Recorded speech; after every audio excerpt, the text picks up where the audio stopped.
Hey! Hi! Welcome back to the channel. Yes, here we are. On the couch. On the couch. If you're wondering who did these lovely braids for me, it was this guy. He learned how to braid my hair. Yeah. Kind of. With WikiHow. Yes, he did a pretty good job. Pretty decent for a first attempt. You know, That's nice. Not too bad. So if you want to see that video, it is up on the channel now.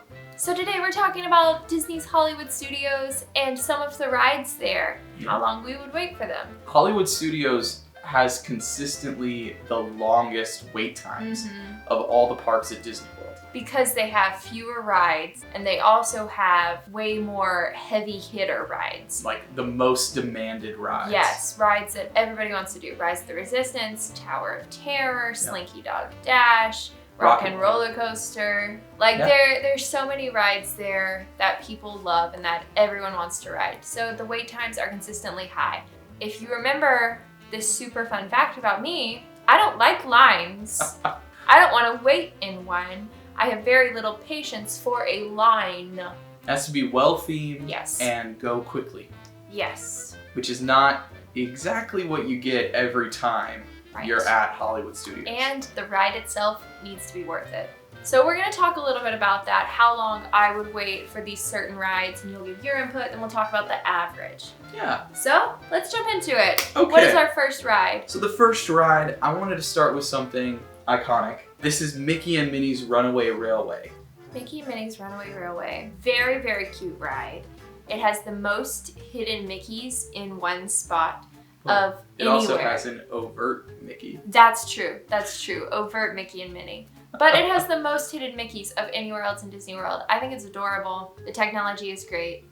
It's not a thrill ride. It's a family ride. So the trackless ride system. Yeah. So it depends on like if you're the audience or not. The target audience is going to be families or people, you know, just there to enjoy themselves, just there to have a good time, which is me. I'm there to have a good time. You know, that ride, it tends to have a long-ish line, but it's shorter than several other rides in Hollywood Studios. I've definitely seen it fluctuate. Yeah, so like you can sometimes see it at like 40, 45 minutes, but then it can also get up into the 90-minute range, you know? So it's a huge margin. Yes, huge margin, that's the word. So I would probably get in line for it between the 45 to 60 range. Okay. Just because I know that that's probably going to be the best time to ride it.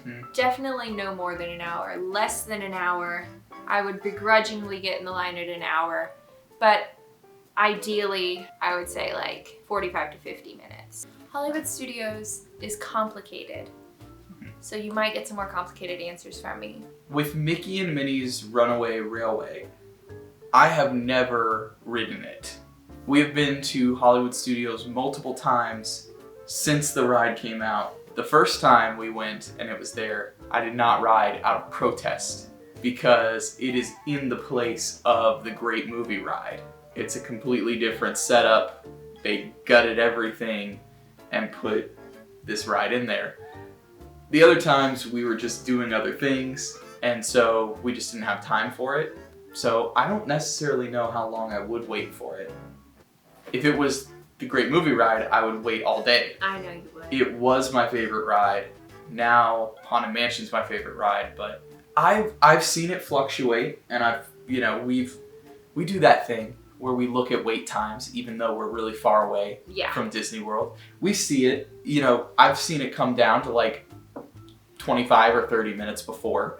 So I don't think I would get in line if it was an hour, but if it was 30 minutes, I would get in line. Really? 30? Yeah. That's, wow. I've seen it happen. Okay. All right, what's the average? Well, the average wait for Mickey and Minnie's Runaway Railway is 59 minutes. Just under an hour. Yeah. And see, that's why I'm like 40 to 50 range. I think that would be the ideal situation for me. Well, we'll go from one extreme to another. Muppet Vision 3D. Muppet Vision 3D. One of my favorite things to do. I love it. When you go to Hollywood Studios. I love Muppet Vision 3D. I love the Muppets so much. I feel like they're underrated at the parks. I love them. They don't get enough credit. I wish there was more Muppets in the parks. Yeah. All of them as a whole. Absolutely. Muppet Vision 3D is a theater movie, 4D movie Muppet experience. Vision. It is wonderful. You should definitely see it. But since it's in a theater where you sit in a chair with a bunch of other people, you're really just waiting for the next show to end.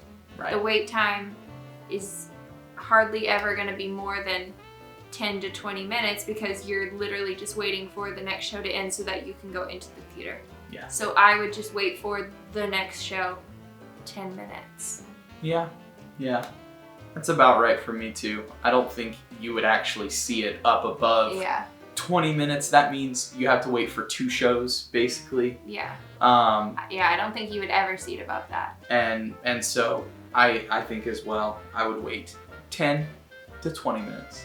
I would wait for 2 shows to be able to see it. Because I love the Muppets. Absolutely. It's so good. It's fantastic. One of the last things that Jim Henson... The last thing. The last thing. The last time that Jim Henson voiced Kermit is in that movie recording. Yep. And they still have live actors performing every single day around the clock. And the little animatronic penguin band. Mm-hmm. Oh, I love and them. And the hecklers and Swedish Chef. Swedish. It's a great experience. So good. What's the average? The average wait is 10 minutes. Yeah. You probably will not ever see it. Just walk into the theater. For a really long wait time. Pick up your little glasses and go watch the Muppets. You'll have a great time. And if you are waiting in there for a little while, there are so many gags and different things to look at in the little waiting area before you go. Oh, I love it so much. Next, Toy Story Mania. Toy Story Mania. One of the classic Toy Story rides. I love this ride. This is probably my favorite Toy Story ride in all the parks. Yeah. This one fluctuates pretty drastically. Yeah. I would say. Because sometimes you can catch it at like 30 minutes. But sometimes it can get up to like 2 hours on like the busiest days. Yeah. Which is crazy pants. I really like this queue. It is so immersive. There's an incredible Mr. Potato Head animatronic. Oh yeah, He is a marvel. So I love seeing that. But I don't want to wait forever in this queue. I would probably... This is another one that's similar to Mickey and Minnie's, where if it were less than an hour, I'll do it. Ideally, in that 40 to 50 range, because, you know, once it gets above that, we're pushing it, because then I'm like, oh, that's a whole hour. But yeah, that's probably for me. Same as Mickey and Minnie, 40 to 50 is ideal, but anything less than an hour, I'll take it. Yeah, I think I'm in that range too. Probably give it 50 minutes, because, like you said, I don't want to wait around for an hour, even though the ride is really great. And for the most part, if you are waiting an hour or less, you're going to be indoors. Yes. Instead of having to go outside. And that is important in Toy Story Land. Yeah, where there's no shade. There's no shade. The average wait for Toy Story Mania is 57 minutes. Okay. So a little bit less than Runaway Railway. That's good, that's good. I want to bring in a Star Wars one, but we all know right now Slinky Dog Dash and Rise of the Resistance are battling it out for who has the longest average wait time. So let's talk about Millennium Falcon Smuggler's Run. Arguably a more iconic queue. Yeah, that's what I was going to say. Because you're waiting kind of in this area around a life-size Millennium Falcon. The Millennium Falcon. The queue is really cool. Frankly, I enjoyed waiting in the line more than I enjoyed the ride. Really? Yes, I've done it once. Done this ride once. I'm not a huge Star Wars person, in spite of the shirt. This is his shirt. This is my shirt. I borrow his t-shirts for sleepy time. But I thought it was fitting for Hollywood Studios video. Yeah, and I'm wearing a Captain America shirt because the California version of the Hollywood Studios park has Avengers Campus. Facts. And I would much rather go to Avengers Campus than Toy Story Land or even Star Wars Land, even though it was really cool. It was really cool. Galaxy's Edge is really cool. But please. But it's not my thing. Do not destroy Muppet Land to put in an Avengers Campus. Give us more Muppets. More Muppets. People love Muppets. We are the people. We are the people. Anyway, Smuggler's Run. I enjoyed walking through that queue. I thought it was super cool. The ride itself, I'm not as big on simulators as I once was. Yeah, this is why I didn't do Star Tours, because it's specifically a simulator. Star Tours, holy crap. Last time I did Star Wars, it made me so nauseous. Like, I had to close my eyes for most of the ride. But at least with this one, it has a really cool queue, and you have some interaction elements. And even Smuggler's Run, it made me nauseous. It made me a little motion sick, and so I was just kind of like looking away a lot, and that's no fun. I don't want to miss the ride, you know? So I'm not gonna wait long for Smuggler's Run. Now, especially that since I've done it, I feel like, you know, I've done it. I'm not in a hurry to do that one again. Especially if the line is a million years long. Frankly, I don't know if I'd ride it again. Really? Yeah, just because I know that the wait times are gonna be so long. And I don't want to do that. So you want to say like 1 minute? If I got a lightning lane for it, if I'm using Genie Plus and I was able to book a lightning lane after I booked all my other priorities, I'd probably do it.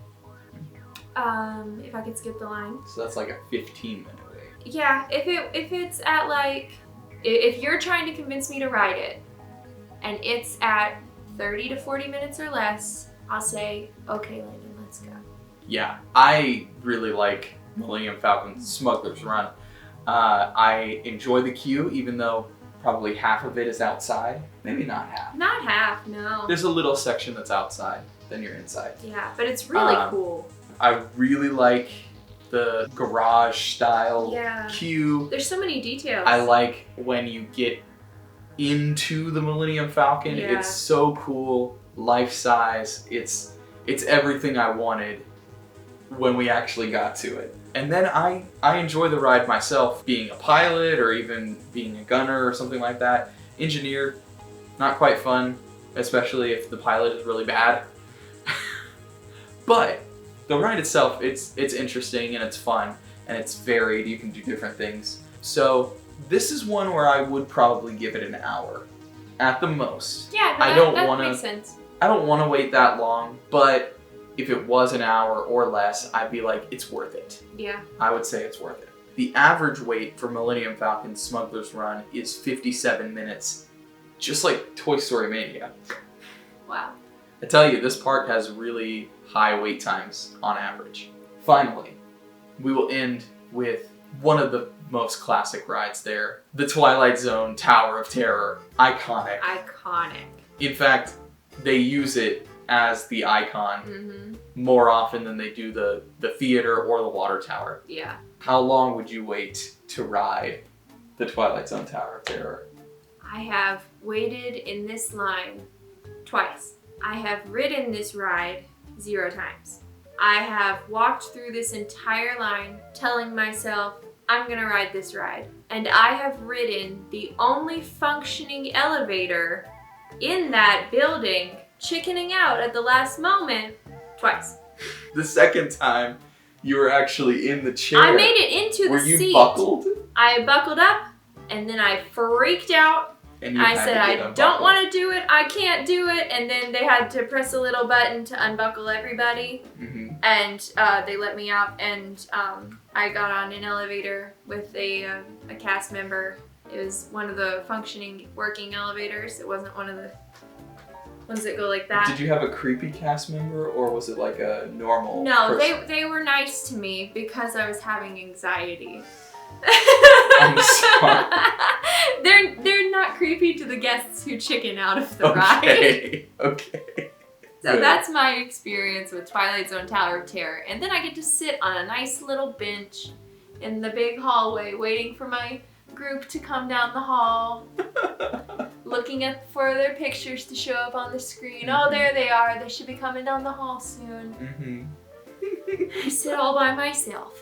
You don't even go to the gift shop? I wait for you guys. It was technically 3 times because... Yeah, you guys wrote it a second time. Right.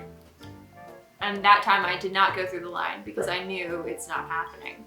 So, I guess I'll wait as long as you are willing to and then I won't ride it. Really? Really. Because I'm a little baby who's scared. I'm going up and down. In the Tower of Terror who's scared. I'm a woman in Chicago who's scared. Just based on my knowledge of wait times, I know that Tower of Terror gets a really high wait. Mm-hmm. It is a very high demand ride. And lightning lanes go pretty quickly for it. Yeah, it's probably the second fastest going lightning lane. Lines go like this throughout the day. Sometimes you can catch it at 40, 45 minutes. Sometimes it can be up to 2 hours. It's just one of those things. Yeah. So I would say if it's 90 minutes or less, I would say it's worth getting in line. Just because I know people who ride it say it's 100% worth it to wait 90 minutes. I agree. I think rope dropping Tower of Terror is a great idea. You can rope drop Tower and Rock and Roller Coaster first thing in the morning, because they're both going to get really long lines, and you can knock them both out really quick because they're right next door to each other. And most people are beelining for the opposite side of the park. Exactly. Slinky Dog Dash. Or Rise. Or Rise. I think that's a great strategy to ride it, because then you'll wait that, 45 to 60 minutes. Yep. I agree that 90 minutes is worth it, but it's one of those things where I'm thinking as well about where I'm standing while I'm waiting in line. The Tower of Terror line, it has a lot of greenery, so there is a lot of shade available, especially, if it's moving pretty well. There is some shade, and it is probably coverings. Sometimes they have the mist going, so that's pretty cool. Right. If they do have the mist going and stuff like that, it is really nice to be in the line. The theming is very on point. It's like a hotel, but it's dilapidated. The fountain is always dry and cracked, and the greenery, it's like it was a garden at one point, and it's overgrown. It's gorgeous. It's so cool. When you get inside, the cobwebs and all the different trinket. I'm tired. It's a late time. Yeah, so I think if it were 90 minutes or less, I would get in the line. I think though, like you were saying, I would rope drop it at the beginning of the day. I think that's a great strategy. And wait like 40 minutes. Yeah. Would be better. The average for Twilight Zone is 59 minutes. So that's an hour. That means that if you do it right, you're not going to be waiting 90 minutes. You'll probably wait less. But if you see it at 90 and you really want to ride it, it'll probably be worth it for you to just get in line then. Absolutely. And it's close to Fantasmic. So you could ride it and then go to Fantasmic. Well, thanks for watching. Hope you enjoyed this video. Yeah. We'll be talking about more Disney World rides pretty soon, I'm sure. We have a lot of thoughts on Disney World. And we have one more park left in this series. Yes, sir. If you know, you know. Make sure you subscribe to our channel if you haven't, like this video, and share it with someone, anyone at all. Twilight Zone chickens. That's me. Star Wars fans who miss the old Hollywood Studios park. Nerds. Follow us on Instagram at Landon and Rebekah. We'll see you in our next video. Bye-bye. Bye. Oh. We're talking about Hollywood Studios. Once my favorite park. So now your least favorite? That is tragic. Are we gonna start off the video with that hot of a take? The Hollywood Studio stans are gonna click off the video. Don't click off the video. Listen, I was a Hollywood Studio stan, and they went and ruined it all. They took away the backlot. They took away the backlot tour. They took away the Honey, I Shrunk the Kids Jungle Gym. Okay. I think that one's allowed.